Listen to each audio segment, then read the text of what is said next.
Good morning, everybody, and welcome back to your now weekly-ish lunch break live. My name's Ivana Harinkyu if you're new here, and thank you for coming back if you are not new here. Today, we're going to be talking about something that I think a lot of you have been talking about around your dinner tables, around the office, if you were still working in an office. Obviously, I still am not, and that is the Moody landfill fire. Now, there's a lot of nuance to this. There's a lot of background here. Dennis is going to explain all of that. But first, we should start out by giving you a little bit of background here. We're calling this the Moody landfill fire because that's what we've been referring to it as.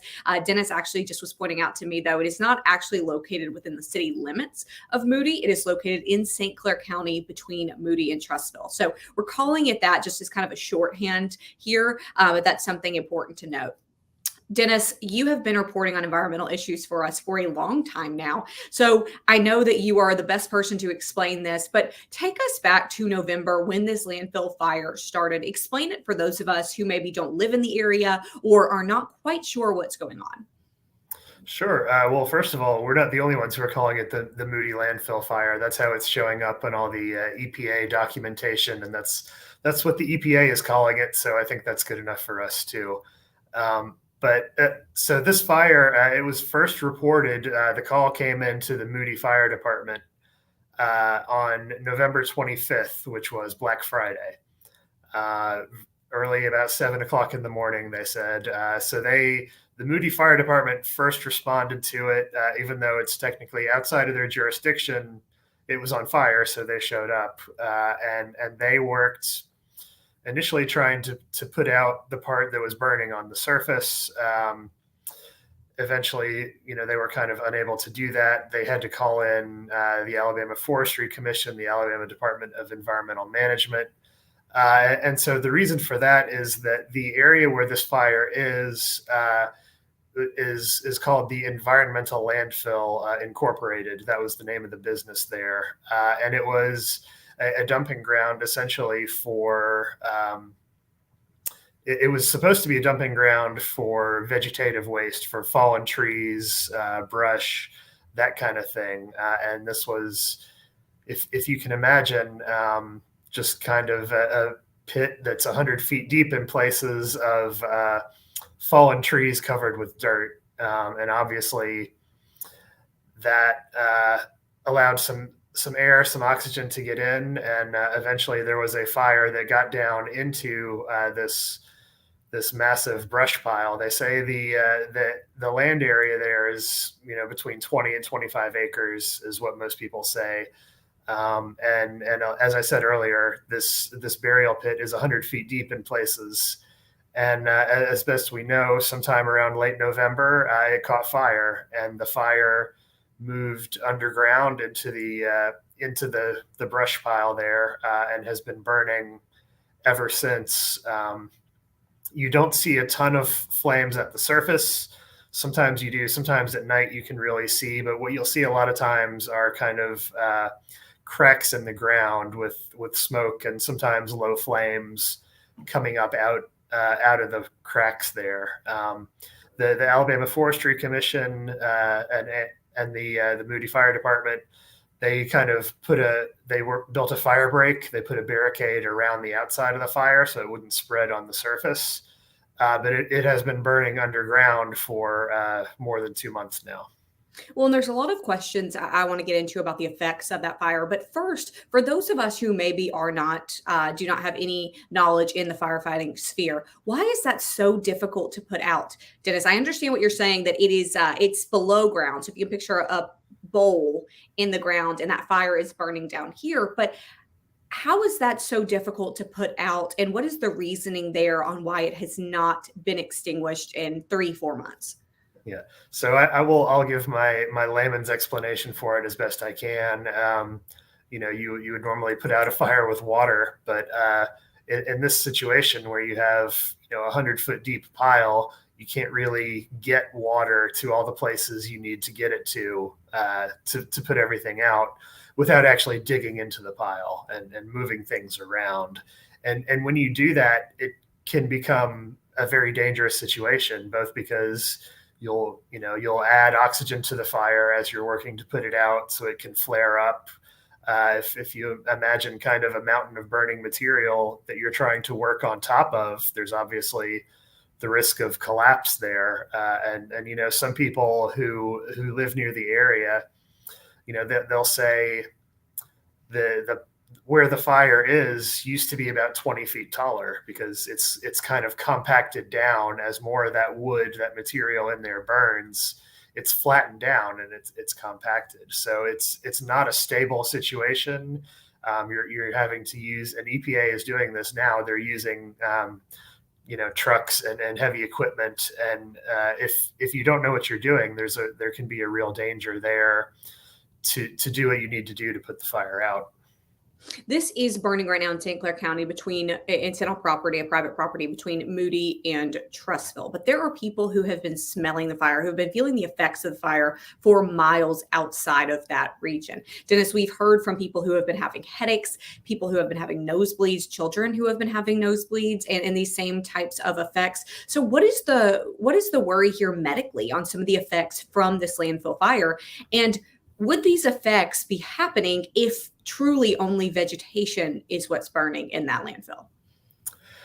Yes. So to start off with, a lot of what we're looking at is particulate matter, which is present in all smoke. You know, even if it's just wood burning, smoke can be very harmful to your health, either if you breathe in a lot of it in a very short period of time, or if you have this kind of prolonged exposure to it.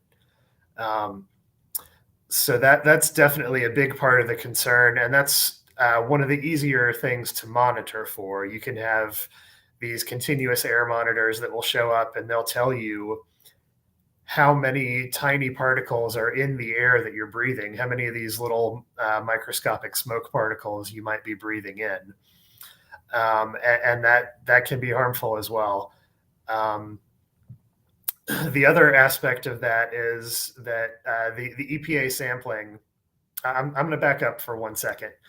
When the EPA decided to get involved was after air samples taken at the site showed the presence of certain chemicals. Benzene was one, trichloroethylene, TCE was another one. And some of these chemicals are natural and some of them are not. So for instance, that TCE, that is not something you would expect to find in a natural wood burning fire. That is I believe it's a man-made substance, but something that's indicative that it's not just wood that is being burned. And that echoes, you know, so we have some documentation from the Alabama Department of Environmental Management. We have some reports from people who live near the site of things like, you know, construction waste or tires being found on the site. And some of the air sampling kind of backs that up. So that's a concern as well. And ultimately, those concentrations of those chemicals are what brought the EPA out to the site, and what kind of led the state officials, Governor Kay Ivey, the Alabama Department of Environmental Management, to sort of hand over the site to EPA and to let them take control of the operation. And that happened kind of toward the end of January. So that's where we are now. The EPA has taken over the scene there, has been there for just a little bit. Just like you said, they took over in January. So we're just at the 1st of February. They have not been there that long. But have we seen any progress since the EPA has taken over in trying to extinguish this landfill fire? Yes. So the EPA, they've been, I believe it'll be 2 weeks tomorrow that they've been on the scene. Since then, basically what they're doing is their plan is to smother the fire with dirt, but first they had to build a road to a borrow pit, a place where they can get enough dirt to do what they need to do. So they had to build a road that's about 2 miles to bring that dirt in. And then they have to kind of grade, level the pile, compact it down so they can get the heavy equipment out there. And then they use that dirt to cover up the fire, to get it down into the cracks and crevices where air is getting in to keep feeding that fire. They're also, while they're doing this, they're using water trucks to try and spray down the areas where they're working to kind of minimize the amount of smoke that's coming out of those places. And they're moving along. Their timeline has always been that it would take about 30 days to get this kind of brought under control, which means not totally extinguished, but they say so that the smoke is barely noticeable to the nearby residents. We don't know how long it will be before they're actually fully completed. But 2 weeks in, we have started to see some signs of improvement. The EPA has set up air monitors at 4 locations around the fire. And when they first arrived, those readings were very, very high. They've come down some. They're still in a level that you don't want to breathe that in more than you have to. And the contractors at the site, they are supposed to be wearing respirators and in some cases supplemental oxygen breathing so that they don't ingest too much smoke themselves. So it is still a dangerous situation, but the readings, the air quality readings, have improved somewhat since EPA arrived almost 2 weeks ago. Dennis, what do the owners of this landfill say about the current situation? Not much, to publicly at least. They're so we've tried to get a hold of them, and their attorneys have advised them not to comment publicly at this time, because there are going to be a lot of legal questions surrounding this site in the months and possibly years ahead. So the owners, ADEM, the Alabama Department of Environmental Management, has said that once the fire is out, they're going to conduct an investigation to see whether there was illegal dumping or illegal burning going on at the site.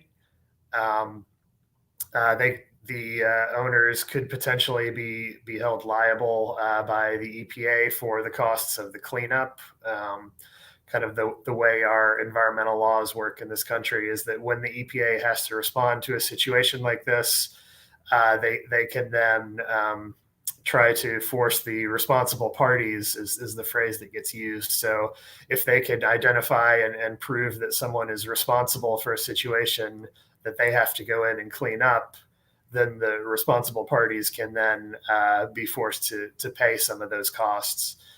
And then there is also a class action lawsuit that has been filed on behalf of some of the residents who live there near the fire. So that will be a legal issue for them going forward as well. Dennis, and as we know, a lot of times we've seen in these environmental disasters, environmental crises, you really don't know the effects on public health for sometimes years to come. So unfortunately, I think we'll be talking about this for a while. Dennis, thank you for all of your reporting here. We're going to give links here to your latest reporting and also to some incredible drone footage that was shot last month that gives you a look at the fire there. And if you do not live near it or you have not seen it, definitely check that out. And that way you can get a bird's eye view of what's happening there. Dennis Pillion, thank you again so much for your reporting and your expertise. And again, if you are looking for more on this fire and the news there, make sure to read Dennis's pieces. Everybody, thank you so much, and we will see you next time.